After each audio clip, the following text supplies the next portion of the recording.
Dictators tell you exactly what they're going to do. They're very transparent. China said they were going to take Hong Kong. They did. Russia said they were going to invade Ukraine. We watched it. China said Taiwan is next. We better believe them.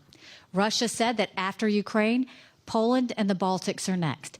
That leads us to a world war. That's what we're trying to prevent. And before the Olympics, what did we see? China and Russia hold hands and name themselves unlimited partners before the world.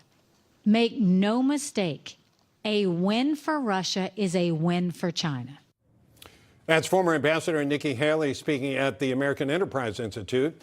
Her main remarks were about China, but she did touch on the relationship with Russia and the dangers it presents. Joining us right now to discuss, member of the Armed Services Committee and member of the Environmental and Public Works Committee, Oklahoma Senator Markwayne Mullin. Senator, your thoughts on what the former ambassador and candidate for president has to say? Well, she's absolutely correct when it comes to China. China is paying attention to everything that is going on in Russia and in Ukraine. They're paying attention to NATO's response and how the sanctions work. They're paying attention to the involvement, and they're paying attention to the mistakes that Russia's made and the mistakes they've made with their weapons, with their troops, and how they've handled situations. They are using this as a opportunity of education and get better at what they're planning to do in Taiwan. Now, you tweeted something earlier today. Let's take a look at it.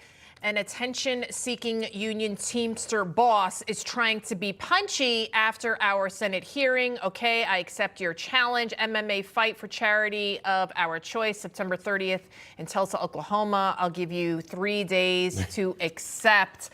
Tell me, what is this all about? Obviously, your challenge was in response to the Teamsters, whatever. Tell me, I know what's going on? Yeah, we're going from one thing, one bully to another.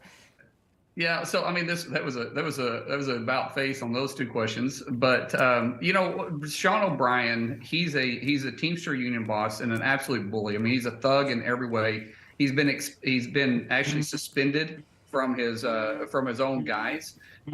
He was suspended for bullying his union members. He says unions should be a militia or a militant group. He thinks you should bring back the mob mentality. I mean, this is the guy we're talking about. Well, he sent a text to me and said that I was a fraud, a clown, all this stuff, and said, you know where to find me, any place, anytime, cowboy. And so I just simply said, challenge accepted. I didn't call him out, but if he wants to run his mouth like that, then fine. I hate bullies, always have hated bullies. And if he wants to do that, then we can fight for a good cause, and he can pick his charity, I'll pick my charity, and the winner gets the money. Well, maybe we could get a double bill with you and Elon Musk and Mark Zuckerberg on the other bill in Las Vegas. In the Octagon, right? Yeah, exactly. You want to give us some of your credentials to go into the ring with them?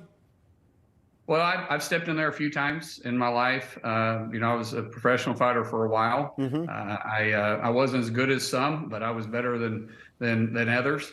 So I've enjoyed it. I never could make a living at it, but I did have fun doing it. But I've been retired for 15 years, and I never had intentions of ever stepping back in the octagon. But for a cause like this, and to shut a bully up like him, I do it for free, which is obviously what we're going to do here.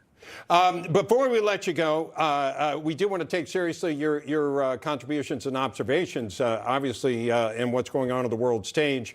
If you take a look right now at what the Biden administration is doing, either with Russia, the situation there, or with China, what do you think it is doing or not doing from your perspective?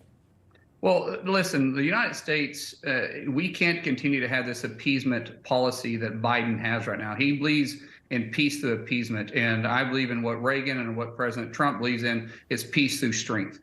When the world sees a strong United States, it brings on stability, because like it or not, we do have that force and that with all that says, listen, you don't want to mess with the United States or their allies.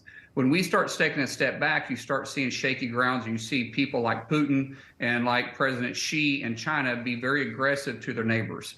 And we have to be stronger and believe what we say when we do it. And meaning that when we tell the world that this is a red line, that has to be a red line. That's why you didn't see any of this aggression when Trump was in office. They believed what he said.